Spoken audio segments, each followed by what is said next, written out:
So yes, I live with my husband, and my friend lives with us as well, and she has a dog called Max and a cat called Kai, and very soon I'll have a dog as well because mine just passed away. What's the dog's name? My dog that passed away was called Deefa, D for dog, and we are adopting a dog at the end of the month called Vincent Van Dog because he only has one ear.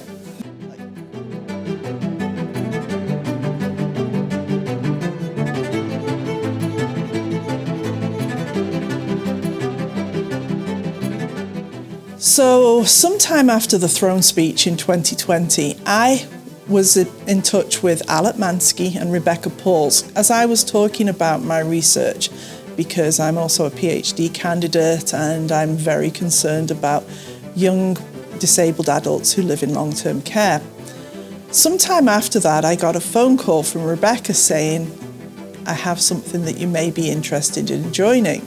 And at that point, I guess it was early 2021, and I joined the leadership team of Disability Without Poverty, which is a team of disabled people, and at that point co-chairs were Luca and Rabia. And I joined and started to make myself heard, I guess, and we started to work on a few more things together, and that was the beginning of this incredible journey that we've been on since. Disabled people in Canada are isolated and invisible and not often seen as full citizens in our society. And that has meant that they have lived in poverty, or we have lived in poverty for far too long. Because whereas right back in the 60s, we had things done for seniors like the guaranteed income supplement, that's only happening now for younger disabled adults. There's been nothing for them since. So when we got the throne speech with this idea of this Canada disability benefit, the disability community, I think, was excited, but really didn't believe it. And then we got this bill C-35, and that happened last year before the summer, but we all knew an election was coming, which meant that bill was going to disappear. So it was kind of bittersweet. We got somewhere, but we didn't get very far. And then Parliament comes back into sitting, and we wait and we work. And so those of us at Disability Without Poverty, joining with all other disability organisations, have spent the last school year, academic year, however you want to phrase it, parliamentary year, from September 2021 till this summer in 2022, talking. And Disability Without Poverty put out 26 op-eds last year where we talked about everything to do with disabled people and our needs. And then finally this year we get this bill C-22. And it is the same bill as previously, but there's no election looming. So this time, is it going to happen? This time, it can be real.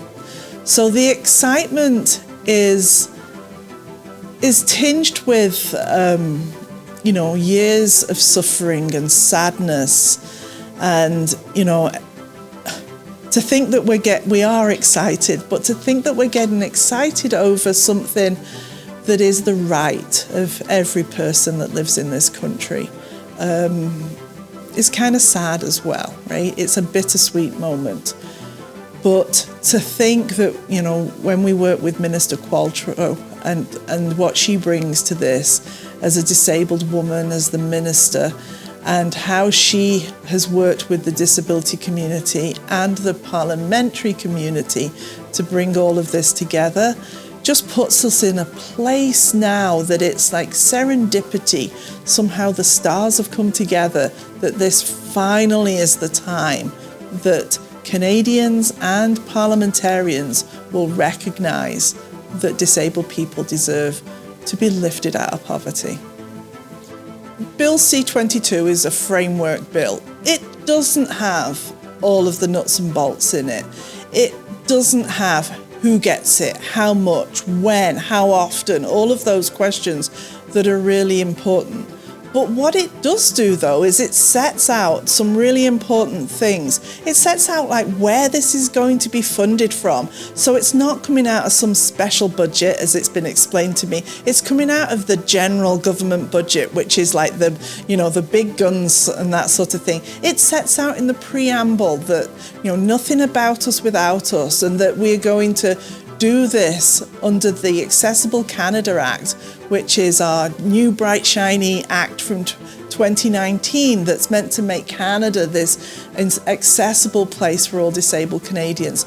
So there's not a lot of content. It's not on many pages, but all of the things that it does, I guess, are things that people other than me, see as important, because it talks about income tax rules and all of those things that I guess have to happen. The hardest part of this is recognizing that people are living in poverty now, yesterday, 10 years ago, and they've been waiting for this. But we have to do this right. We have to do it quickly, and we have to do it well. So if we were to come out with something that within a year, all of a sudden, like CERB has happened and people have to start paying it back, we wouldn't be doing disabled people any favours at all. So, for all it seems skinny, it's covering the bases. And then we move on to regulations, or regs as we hear it called here in Ottawa. And that's where the rubber meets the road. And that's where disabled people's voices need to be heard about all of those important points of who, how much, where, when. 7 weeks ago, Rabia said to me, we need to go to Ottawa. And I said, no, we can't do that. And I sat with it. And I said, okay, you've taught me around. And she had this whole thing about Thanksgiving and that we need to go for UN International Day to eradicate poverty. And we need to tell parliamentarians that disabled people are living in poverty and there's something that they can do. And frankly, we thought that we would be coming here to press for second reading. And that was our plan. We were going to come here, we were going to make noise, we were going to be out there and tell people that this needs to happen. Instead, all of a sudden we found September 20th, the first day of Parliament, second reading happened. And we listened to Minister Qualtrough's speech and MP Zarillo's, and I've said that it felt to me that Minister Qualtrough gave the speech she'd been waiting to give her whole life. And then the people continued to get up and ask the same questions over and over again, and it was immensely disappointing. And after that, we thought, well, now what? And we waited to see, well, is it going to be this week they continue debating? Well, of course, then what happens is we come here and they decide they better get on and debate it. And we can all talk about whether that happened because we were here or whether they were going to do it anyway. But come on, we're here and they debated it. And then we hear when we're in our reception that the debate collapsed, and that sounds awful. So we had this moment of, it collapsed? What does that mean? But we understood it collapsed for the vote. And then it was, for those of us here in this delegation, our honour to be there, to witness it go to second reading. And we kind of knew that the vote was going to pass because of things but not really how. And those who were around me as it was happening, it was so emotional when Carla got up to vote. And of course, my tears started to flow a bit. But it's no secret that once it got round to the Conservatives, and when that Conservative front bench stood up, for me, I realised this is true bipartisanship. This is or multi-partisanship, because there's more than just two partners in there. This is true parliamentarians working together to do the right thing. And there's something kind of symbolic. I'm in a wheelchair. They stood up, and I thought, they're standing up for us. They're standing for all of us. And one of our massive supporters in this has been Green MP Mike Morris. The way things just happened to work in the House, the first person to vote was Carla, the last person to vote was Mike. And it just felt that our two huge supporters, were bookending this vote and making sure that we kept this coalition of all members of the House to vote in between. So for all it's, you know, when I explain to people, like, and they're like, so the vote happened, so that's it? You've got the benefit, it's done. It's like, yeah, no, it was just a vote for second reading. And that, well, now it has to go to committee. But it was huge. It was the fact that all parliamentarians, in this current climate of a pandemic and a war and inflation, they all recognise that, yes, we need to move on with this. You know, when we started talking to people about disability without poverty and the concepts and why we need to eradicate disability poverty, people told us that they just assumed disabled people were taken care of. They just somehow, you know, if they've not really sat and thought about it, it's not something that's come their way, they just presumed that, of course, like, nobody can be living in poverty in Canada.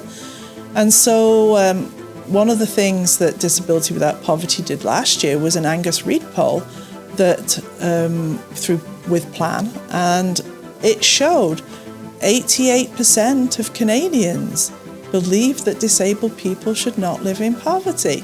Now, I kind of want to meet the other 12% and wonder if they clicked on the wrong thing or if they were just having a bad day.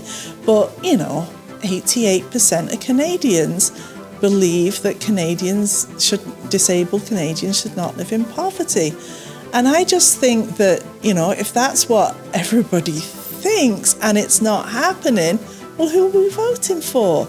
Those people that sit not very far away from where we are right now, their job is to follow the will of the people. And the will of the people is that disabled people do not live in poverty. So it's 2022. Hopefully this becomes a law by the end of the year. And then we have to deal with red tape, right? And we have to we need to do it right. We don't want to have, you know, forms have to be made and people have to be employed and processes put in place. And we don't want those to be done in a slipshod manner, but we need it to be done quickly. We need this money to get into people's pockets.